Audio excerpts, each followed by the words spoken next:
औज़ुबिल्लाहिमिनश्शैतानिर्रजीम बिस्मिल्लाहिर्रहमानिर्रहीम। हम स्टार्ट करने जा रहे हैं मैथ 304 का lecture number 2 types of forces के हवाले से। फर्स्ट वीडियो हमने अपलोड कर दी थी, जिसने नहीं देखी तो वो देख सकते हैं। ठीक है, तो स्टार्ट करते हैं। नंबर 1, यानी कि सबसे पहले आपको फ़ोर्स की डेफिनेशन आनी चाहिए। फ़ोर्स क्या होती है? फ़ोर्स एक एजेंट होता है जो किसी चीज़ को हरकत देता है या हरकत करने में मदद देता है, या फिर ये किसी चीज़ को रोकता है या रोकने में मदद देता है। तो इसकी तारीफ़ यूँ होगी, an agent which moves or tend to move, stop or tend to stop an object is called force। तो फोर्स की कुछ अक़साम यहाँ पे डिस्कस करेंगे इस चैप्टर में। सबसे पहले है कॉन्टैक्ट फोर्स। कॉन्टैक्ट फोर्स कौन सी होती है? That act through direct contact between two object. एक ऐसी फोर्स जो दो ऑब्जेक्ट के बिल्कुल यानी कि दरमियान में एक दूसरे पे आमने सामने अमल कर रही हो। तो डायरेक्टली अगर जो फोर्स अमल करती है एक से दूसरी जिस्म पर, तो उसको हम कॉन्टैक्ट फोर्स कहते हैं। उसके बाद अप्लाइड फोर्स।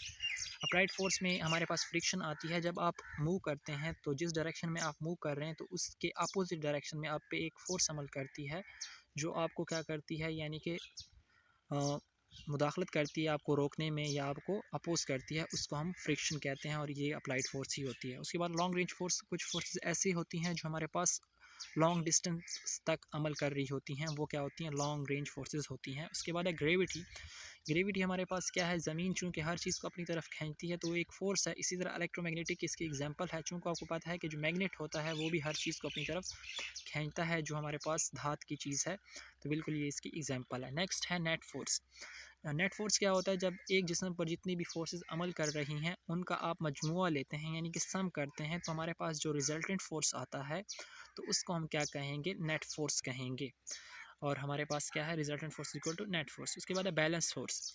बैलेंस फोर्स हमारे पास एक ऐसी फोर्स होती है जब किसी जिस्म पर दो फोर्सेस अमल कर रही हों और अगर उनकी मिकदार एक जैसी हो लेकिन सिमत मुखालिफ हो, तो उसको हम बैलेंस फोर्स कहेंगे।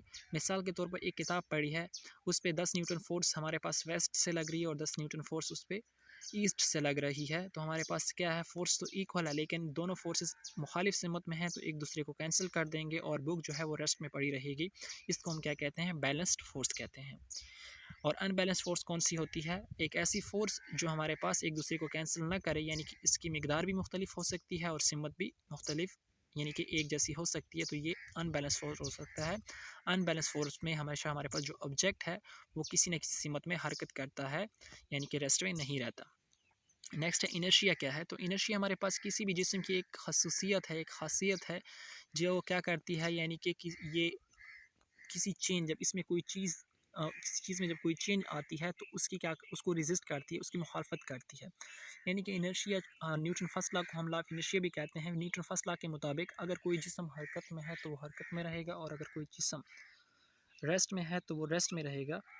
और हमारे पास यही न्यूटन फर्स्ट लॉ है। बिल्कुल इनर्शिया भी हम इसी को कहते हैं। और ये किसने दिया था? गैलीलियो ने ये इनर्शिया का कंसेप्ट दिया था। हमारे पास जो ऑब्जेक्ट है वो मोशन में, यानी कि अगर है तो वो मोशन में रहना पसंद करता है, और अगर कोई रेस्ट में है तो वो रेस्ट में रहना पसंद करता है। इसको हम लॉ ऑफ इनर्शिया कहते हैं। उसके बाद है मास और वेट में फ़र्क।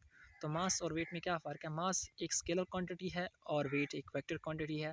फ़र्क नंबर 2, मास की यूनिट किलोग्राम है, जबकि वेट के यूनिट हमारे पास क्या होते हैं? न्यूटन, यानी कि ये फोर्स है किस्म की। मास हमारे पास क्या है? एक क्वांटिटी है जो कि ऑब्जेक्ट पोजेस करता है, और वेट क्या है? हमारे पास एक फोर्स है। मास हमारे पास एक स्केलर क्वांटिटी है और वेट हमारे पास एक वेक्टर क्वांटिटी है। लास्ट वाला फ़र्क ये है कि मास हमारे पास पोजीशन चेंज होने से चेंज नहीं होता, जबकि वेट एक जगह से दूसरी जगह तब्दील हो जाता है। तो ये मास और वेट में क्या है? सिंपली हमने डिफरेंस किया। उसके बाद वेक्टर है। तो वेक्टर हमारे पास क्या है?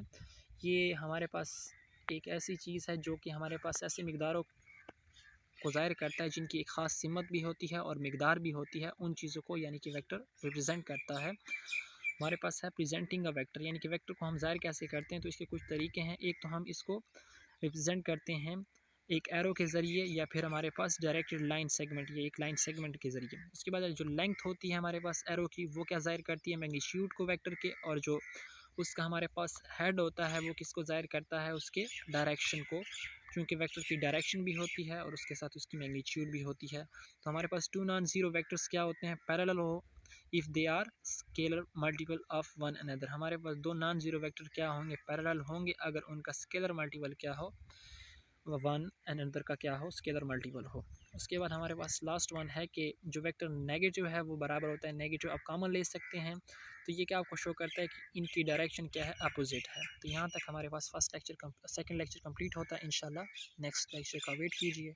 अल्लाह हाफिज़।